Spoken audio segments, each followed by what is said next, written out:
The closest thing to what we've seen now was probably in the early 1930s, when the Depression had gotten so bad, the economy so weak, that older people really felt cut off. It was the first, Arthur Schlesinger wrote about this in his third volume of the New Deal, Years of Upheaval, that for the first time in American history, there was a huge jump in the number of people, the size of the population of people who were 60 or older. They were scared to death that they had no protection. It was really their anxiety that led to social movements, populist movements, the figures like Huey Long were connected with, that ultimately gave us Social Security. Right. That protest turned into legislation. Moreover, people who'd grown up, as Schlesinger said, with an authentic memory of rugged individualism, of America, the frontier. If you're 60 years old in 1930, that means you're born in 1870. The Wild West is still there. Right. Barely after the Civil War. Barely after the Civil War. People are settling states that aren't even states yet, right? They're territories. They really do know what the frontier experience is like. Now they realize they're cut off, and they may not be able to support themselves. What are they going to do? The government will help us.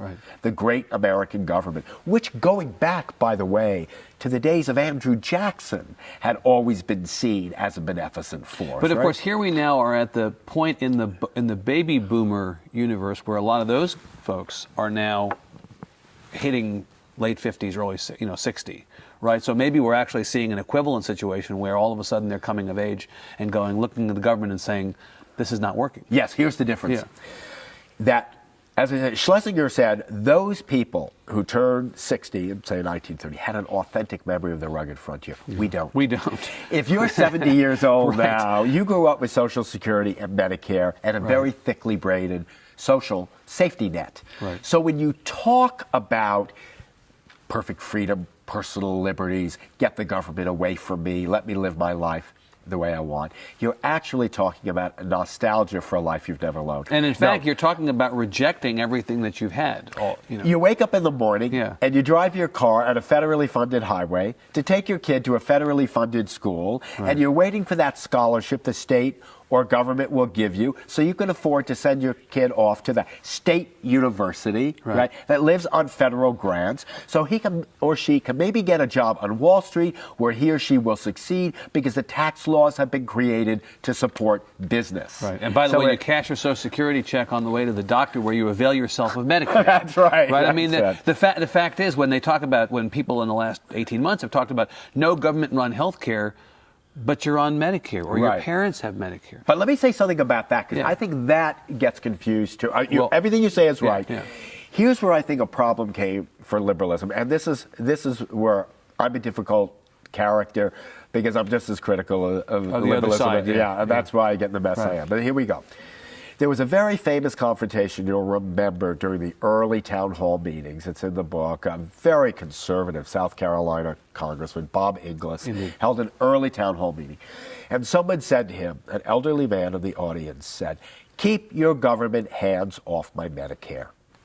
And Representative Inglis said, "Sir, your Medicare is a government program."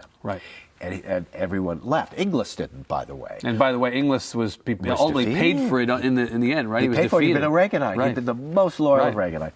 So at any rate, this became sport. Look how stupid these people are. How uninformed they are. The Keith Olbermann wing of the party was all over. I don't think that's really what was going on. Look at it this way. If you have grown up in a society, in an America, where you do depend on Medicare, Social Security, you know you're in effect a kind of ward or client of the state. That means you know the government can decide it's going to give you a little less or a little more, or maybe give it to somebody else. What he was expressing was, some confusion, but really a kind of helplessness in the face of so much dependency we all share. Here's the thing. If you were born, let's do a thought experiment. You're 70 now in 2010. That means you're born in 1940. Because I want to talk about some of the more extreme, supposedly extreme elements in the Tea Party. So you're born in 1940.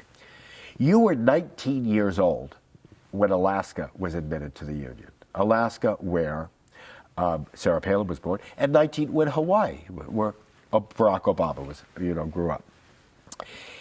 You were 14 years old before America, for the Supreme Court in the Brown decision, right, outlawed de jure legal, lawful segregation in schools, right? Only in schools in the South. You were 21 when your liberal Democratic president, John F. Kennedy, in his inaugural address said, "We are engaged in a twilight struggle," clearly meaning the Soviet Union. Indeed. Okay? So if you have a president who's born in a state that you remember not really even really being a state, someone of mixed heritage, and then his critics began talking about socialism and communism. Remember how mystified we all were when people like Glenn Beck and Gingrich were talking about socialism? Socialism, there isn't even socialism in communist China. You know, it doesn't exist anymore. They're drawing on a set of memories that a certain generation has. Who are the real constituents of programs like Fox TV? We know they're people in their 60s or older. Which was the group, the one demographic group that very strongly supported John McCain in 2008? True. It was people 65 and older, the vast majority of them white. There are some 35 million people in America who are 65 or older. We're an aging population, right? The difference between our period and the Great Depression is those people who had the authentic memories of rugged individualism also knew how dangerous it was to be cut off and left alone. Because in the way you've said, we've been coddled and protected for so long, we can imagine that if only you took the government away, if only you didn't have heavy taxation, if only you didn't have a strange-sounding president who sounds more like a Harvard professor than he does like your neighbor, if only you could get rid of all of that, America would be a great place again. But it's a place you've never really known. Yeah, it's nostalgia for something that never was in your lifetime. That's it. It's remarkable.